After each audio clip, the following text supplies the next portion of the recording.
Hello friends, मैं राकेश स्वागत करता हूं आपके अपने इंग्लिश यूट्यूब चैनल मस्ती इंग्लिश क्लासेस पर।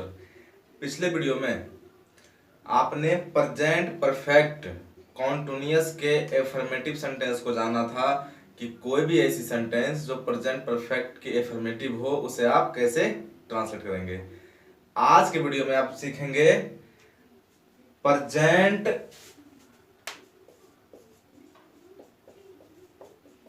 परफेक्ट कॉन्टिन्यूअस के निगेटिव को। कोई भी ऐसी सेंटेंस जो प्रेजेंट परफेक्ट कॉन्टिन्यूअस का निगेटिव हो उसे आप ट्रांसलेट कैसे करेंगे। तो आइए अब इसकी बातें करते हैं। इसके लिए सबसे पहले मैं एक एग्जांपल लूंगा जिसके माध्यम से आप उसे ट्रांसलेट करेंगे। यदि आप एग्जांपल को गौर करेंगे तो आप देखेंगे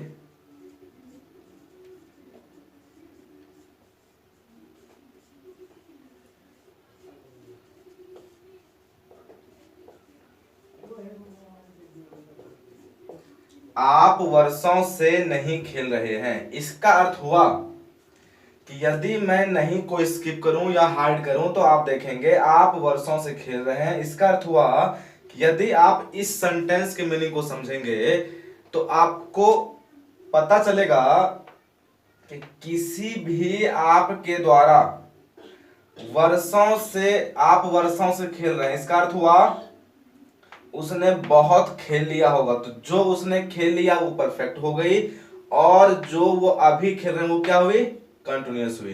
तो ये क्या हुई, प्रेजेंट परफेक्ट कंटिन्यूअस। लेकिन बातें क्या हो रही है यहाँ, निगेटिव की। तो क्या हुआ, आप वर्षों से नहीं खेल रहे हैं। मैं हमेशा कहता हूं कि यदि कोई सेंटेंस आपको दिखे और आप उसे ट्रांसलेट करना चाहें तो सबसे पहले आप उस सेंटेंस के मीनिंग को समझें कि उस सेंटेंस की मीनिंग क्या है। यदि आपने उस सेंटेंस के मीनिंग को समझ लिया तो आप उसे बखूबी ट्रांसलेट कर पाएंगे। तो आइए अब बातें करते हैं ट्रांसलेट करने की। सबसे पहले आपने लिखा आपको यू। आपको पता है यू एक प्लूरल सब्जेक्ट होता है, प्रोनाउन होता है, जिसके कारण आप प्लूरल हेल्पिंग वर्ब डालेंगे जो परफेक्ट कॉन्जुगेट के लिए क्या होता है जी, हैव होता है। अब आप चयन करेंगे निगेटिव वर्ड नॉट का। यू हैव नॉट, अब लगाएंगे third form of verb B का, बी वाज बीन, जो दिखाती है परफेक्ट को। अब लगाएंगे प्लेइंग। आपने सीखा है यदि ड्यूरेशन ऑफ टाइम हो, ड्यूरेशन ऑफ टाइम तो आप लगाते हैं 4, तो आपने लगाया 4 इयर्स, वर्षों से। आपने देखा you have not been playing for years. इसका अर्थ हुआ आप वर्षों से नहीं खेल रहे हैं। आपने देखा कि यू आपका प्लूरल सब्जेक्ट बना, इसके कारण आपने हेल्पिंग वर्ब प्लूरल लिया। अब आप देखेंगे आपने निगेटिव वर्ड लिया क्योंकि आपको शो करना था निगेटिव। अब आपने डाला भी3 जो दिखाती है परफेक्ट को, तो ये हो गई परफेक्ट, ये भी हुई हेल्पिंग वर्ब। अब अगली वर्ब को देखें जो भी4 है, जहां जिसके ऊपर मेन फोकस की जा रही थी, क्या हुआ, मेन वर्ब हुआ। ये आपका प्रीपोजिशन हुआ और प्रीपोजिशन क्या होता है, अपना ऑब्जेक्ट होता है, तो ये इसका ऑब्जेक्ट हुआ। इस प्रकार आपने देखा कोई ऐसी सेंटेंस जो प्रेजेंट परफेक्ट कॉन्टिन्यूअस की हो उसे आप कैसे ट्रांसलेट करें। हमेशा कोई भी सेंटेंस हो आप पहले उसकी मीनिंग को समझें कि वो सेंटेंस क्या कहना चाह रही है। यदि आपने उसके मीनिंग को समझ लिया तो आप फाइंड कर पाएंगे कि वो सेंटेंस किस टेंस का है और उसके अकॉर्डिंग आप उसे ट्रांसलेट कर पाएंगे। तो आपने देखा, आपने यू लिखा, यू प्लूरल सब्जेक्ट है इस सेंटेंस के लिए, तो आपने प्लूरल हेल्पिंग वर्ब हैव लिया जो परफेक्ट में होती है हेल्पिंग वर्ब हैव। इसके बाद आपने निगेटिव वर्ड नॉट लिया क्योंकि जब भी निगेटिव वर्ड नॉट आती है वो हेल्पिंग वर्ब के बाद आती है।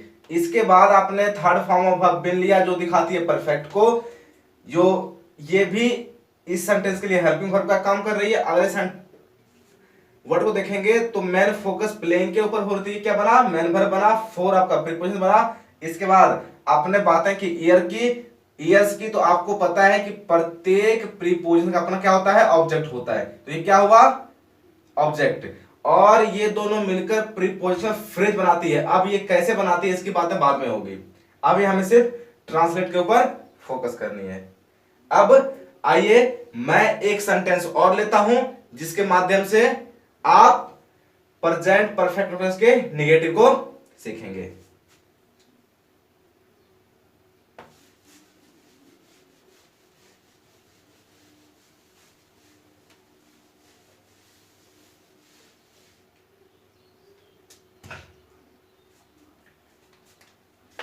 वह 2019 से गीत नहीं गा रही है। यदि आप इस सेंटेंस के मीनिंग को समझने की कोशिश करेंगे तो आप पाएंगे कि आपका यह सेंटेंस बोला जा रहा है वह 2019 से गीत गा रही है। यदि आप नहीं को स्किप करते हैं तो इसका अर्थ हुआ 2019 से गीत गा रही है, तो उसने बहुत कुछ गीत गा लिया होगा, तो वो परफेक्ट हो गई। और जो अभी भी वो गा रही, वो क्या हुई, कंटिन्यू हुई, अर्थात 2009 से लेकर अब तक वह गीत गा रही है। अब आपने उसमें क्या डाला, नॉट, अर्थात निगेटिव वर्ड। अब आप इसे कैसे बनाएंगे, सबसे पहले आप यहां ही लिखेंगे या सी लिखेंगे। यदि आप देखेंगे तो ये बातें हो रही है फीमेल की, तो फीमेल के लिए आप क्या लेते हैं, सी लेते हैं। आपको पता है आप बातें कर रहे हैं प्रेजेंट परफेक्ट कंटीन्यूअस की, तो प्रेजेंट परफेक्ट कंटीन्यूअस का हेल्पिंग वर्ब क्या होता है, हैज या हैव। तो सिंगुलर हैज है, सी है, तो आपने लिया हैज हेल्पिंग वर्ब। इसके बाद आपने सीखा जस्ट कि जब मैं बातें करूं निगेटिव वर्ड नॉट जो एडवर्ब होती है उसकी कहानी, तो आप लेते हैं हेल्पिंग वर्ब के बाद। तो आपने क्या लिया, सी हैज नॉट। अब परफेक्ट दिखाने के लिए क्या लेंगे, बिन, जो बी का थर्ड फॉर्म होता है, be was been. She has not been. अब गाना क्या लिखते हैं आप, सिंग। दिखाने क्या है, कंटिन्यू, क्या लाएंगे आप, सिंगिंग, सिंगिंग ए सॉन्ग। अब बातें हो रही है कि ये पॉइंट ऑफ टाइम है या ड्यूरेशन ऑफ टाइम। तो अब आप गौर करेंगे कि इस सेंटेंस में आपका 2019 है, इसका अर्थ हुआ ये टाइमिंग का पॉइंट, क्या हुआ, पॉइंट ऑफ टाइम। तो आपने बखूबी सीखा है कि जहां बातें हो पॉइंट ऑफ टाइम की, वहां आती है सिंस प्रीपोजिशन। तो आपने लिया सिंस।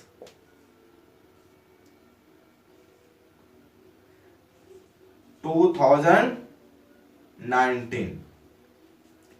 तो आपने देखा कि इस सेंटेंस को आपने किस प्रकार ट्रांसलेट किया, सिंगुलर सब्जेक्ट,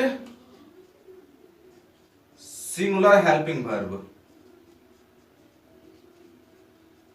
बातें हो निगेटिव की तो आपने निगेटिव वर्ड लिया, बेड थर्ड फॉर्म जो यहां है हेल्पिंग वर्ब, जो बी का होता है, जो दिखा रही है सेंटेंस में परफेक्ट को। सिंगिंग V4 जो यहां है मैन फोकस, तो ये बनी मैन वर्ब जो दिखाती है कंटिन्यूअस को। ये ए आपका आर्टिकल हुआ, सॉन्ग आपका नाउन हुआ, सिंस आपका प्रीपोजिशन हुआ, और प्रीपोजिशन का 2019 क्या हुआ, ये इसका ऑब्जेक्ट हुआ। इस प्रकार आपने देखा कि कोई भी ऐसी सेंटेंस जो प्रेजेंट परफेक्ट कंटीन्यूअस की हो, उसे आप किस प्रकार ट्रांसलेट करेंगे। तो आपने फाइनली देखा कि सबसे पहले आप सब्जेक्ट लिखेंगे, सब्जेक्ट के अकॉर्डिंग आप हेल्पिंग वर्ब हैज या हैव डालेंगे। इसके बाद डालेंगे आप निगेटिव वर्ड नॉट जो होती है एडवर्ब। उसके बाद डालेंगे आप बिन। इसके बाद fourth form of verb object या अदर वर्ड। इसके बाद सिंस या फोर प्लस टाइम। इस स्ट्रक्चर के माध्यम से कोई भी ऐसी सेंटेंस जो प्रेजेंट परफेक्ट के निगेटिव की हो, उसे आप ट्रांसलेट करेंगे।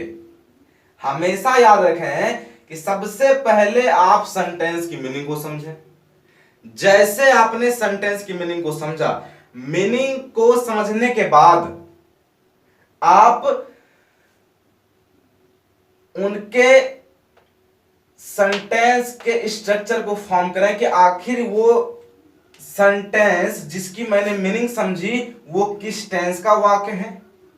यदि अब वो जिस सेंटेंस से संबंध रखता है, जिस टेंस संबंध रखता है, उसके अकॉर्डिंग आप उसे ट्रांसलेट करें। इस प्रकार आप कोई भी सेंटेंस को ट्रांसलेट कर पाएंगे। मैंने बातें पिछले क्लास में की थी फोर सिंस की। फोर होता है ड्यूरेशन ऑफ टाइम के लिए, सिंस पॉइंट ऑफ टाइम के लिए, ये आपको बखूबी पता था।